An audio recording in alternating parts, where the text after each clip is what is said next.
Hello guys, আশা করি তোমরা সবাই ভালোই আছো। আগের দিন আমরা শিখেছিলাম ইফ ফর্মুলা কিভাবে ইউজ করতে হয়। আজকে আমরা শিখবো ইফ এর যে অ্যাডভান্স ফর্মুলা আছে, ইফস IFS, সেটা কিভাবে ইউজ করতে হয়। তো বেসিক্যালি দুটোর মধ্যে ডিফারেন্স এটাই হলো যে সাপোজ তোমার কাছে অনেকগুলো কন্ডিশন আছে।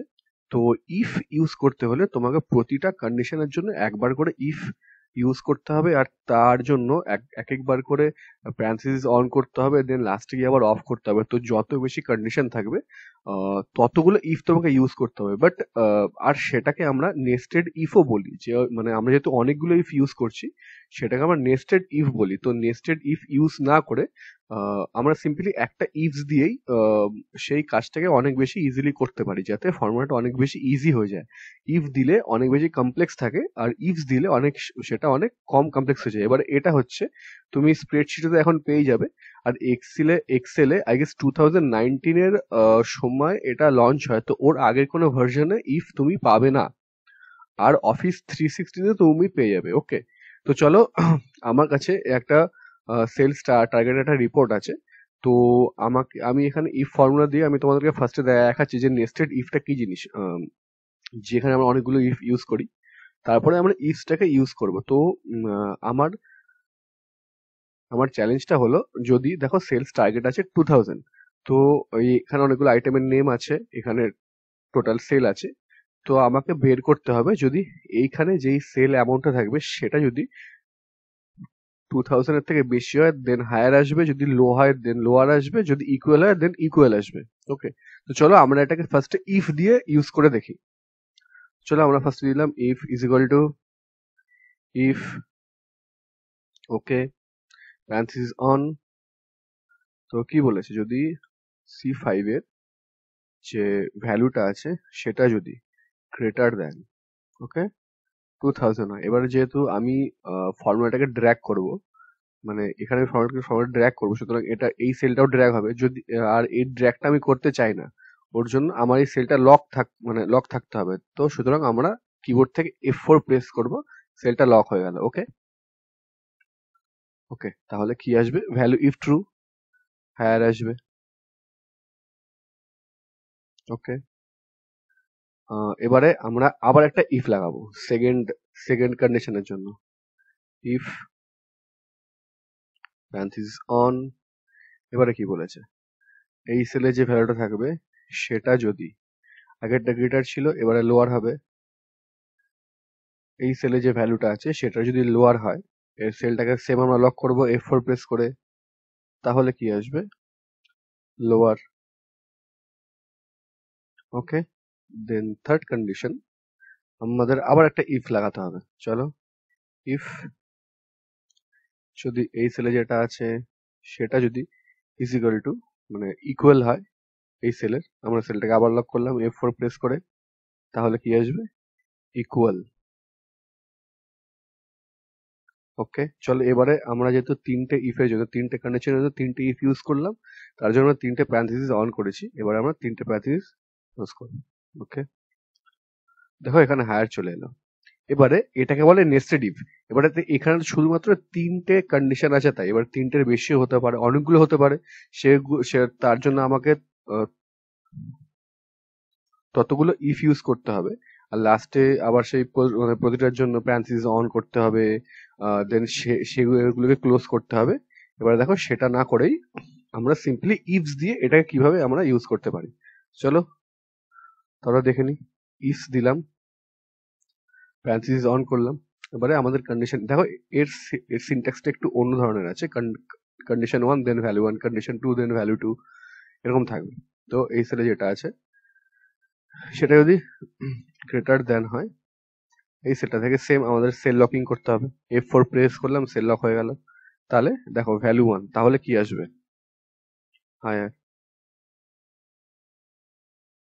ওকে, এবার দেখো এখানে দেখো কন্ডিশন 2 আসবে, এটা কিন্তু ইফ এর মতো নয়।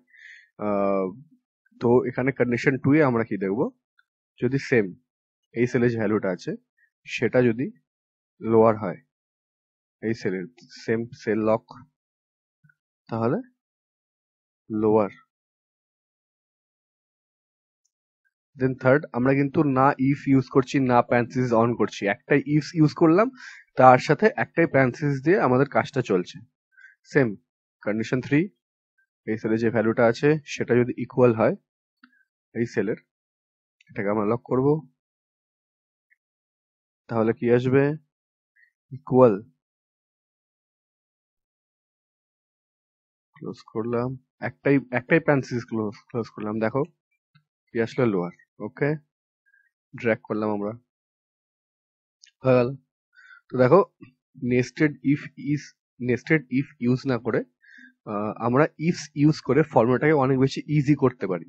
ওকে, এবারে চলো আমরা যাই আমাদের সেকেন্ড শিটে।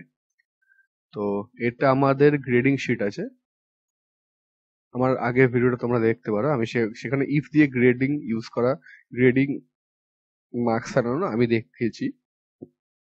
এবারে তার জন্য এখানে 4টে কন্ডিশন আছে, আমাদেরকে 4টে ইফ লাগাতে হয়েছিল। ওকে, তো সেটাকেই আমরা ইফস দিয়ে দেখবো, দেখো অনেক বেশি ইজি হয়ে যাবে ফর্মুলাটা। ওকে, তো আমরা ইজি করে দিলাম ইফস, এবারে কন্ডিশন 1 কি আছে, এই সেলে যে ভ্যালুটা আছে, আগে আমরা গ্রেডিংটা দেখে নিই, চলো। তো চলো, কি আছে, যদি লেস দেন 30 হয় দেন ডি হবে, 30 to 50 হলে সি হবে, 51 to 80 হলে বি হবে, 81 to 100 হলে এ হবে। চলো এবারে আমরা ফর্মুলাটাকে ফেলি। ইফ কন্ডিশন 1 কি আছে, যদি এই সেলে যে মার্কসটা আছে সেটা যদি ওকে লেস দেন 30 হয়, দেখো কন্ডিশন 1 কি আসছে, তাহলে কি আসবে, ডি। ওকে, দেন কন্ডিশন 2, সেম এই সেলে যে ভ্যালুটা আছে সেটা যদি less then is equal to, এবার আমি less than is equal to এর জন্য দিলাম, কারণ দেখো এখানে 30 to 50 আছে, মানে 50 হলেও চলবে, 30 লেস হলে তো ডি আসবে। এবার 30 থেকে শুরু করে 50 অব্দি, 50টাও আছে না, 50টাও আছে, ওর জন্য আমরা ইজ ইকুয়াল টু দিলাম। যদি 50 হয় তাহলে গ্রেডিং কি আসবে, সি। দেন আমরা আবার কমা দিলাম, কন্ডিশন 3, যদি এই সেলটায় যে ভ্যালুটা আছে সেটা যদি less then is equal to, যেহেতু ওখানে 80, দেখো 51 to 80 আছে, ওকে, যদি 80 হয় তাহলে কি আসবে, বি। ওকে, দেন কন্ডিশন 4, সেম, যদি এই সেলে যে ভ্যালুটা আছে সেটা যদি less then is equal to 100 হয়, যেহেতু 81 to 100 আছে, 100টাও আছে, তাহলে কি আসবে, এ। ওকে, এবার আমরা যেহেতু একটাই প্যারেনথেসিস অন করেছিলাম, একটাই ক্লোজ করব, করে দেখো আবার এখানে একটা এরর আসছে, চলো আমরা চেক করে নিই কেন এররটা আসছে। ওকে, ইফ সি2, চলো আমরা আরেকবার ট্রাই করি ফর্মুলাটা, কোনো ব্যাপার না, আসতেই পারে, ভয় পাবে না। ওকে, চলো আমরা আবার লিখি ফর্মুলাটা। ইফ দেখো গাইস, ফর্মুলা বা অনেক কোডিং এর ক্ষেত্রে এরর আসতেই পারে, যদি ভয় পেয়ে যাও তাহলে কিন্তু নেক্সট টাইম আর হবে না, চলো হতেই পারে, আমরা আবার করি, চলো। যদি এই সেলে যেই যেই ভ্যালুটা আছে সেটা যদি 30 কম হয় তাহলে কি আসবে, ডি।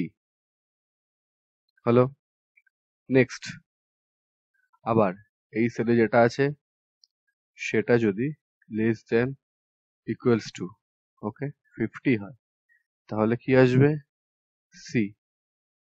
ওকে, আবার এই সেলে যেটা আছে সেটা যদি less then is equal to 80 হয় তাহলে কি আসবে,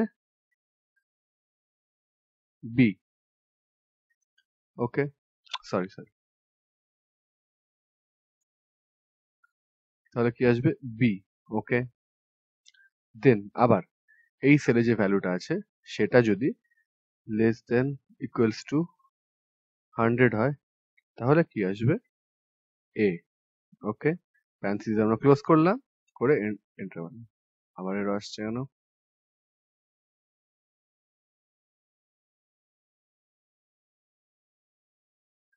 তো গাইস ফর্মুলাটায় আমি একটু ভুল করে ফেলেছিলাম, আমি তোমাদেরকে দেখাচ্ছি, দেখো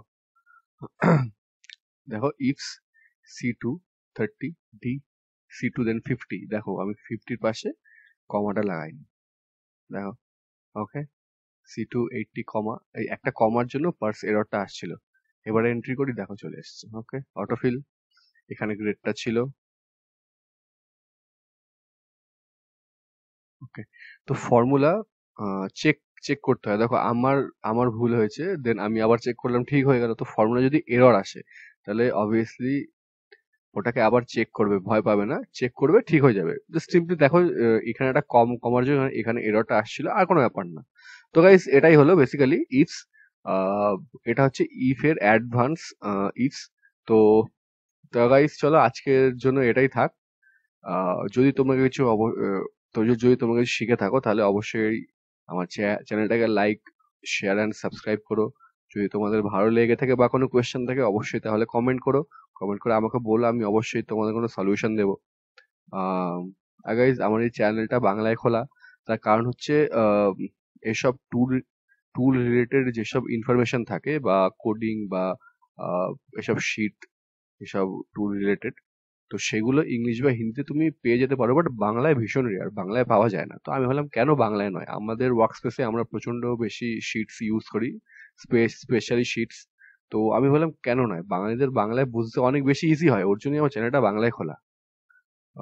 তো গাইজ আজকের জন্য এইটুখানি থাক। আবার পরের দিন দেখা হবে, আমি তোমাদেরকে অন্য কোনো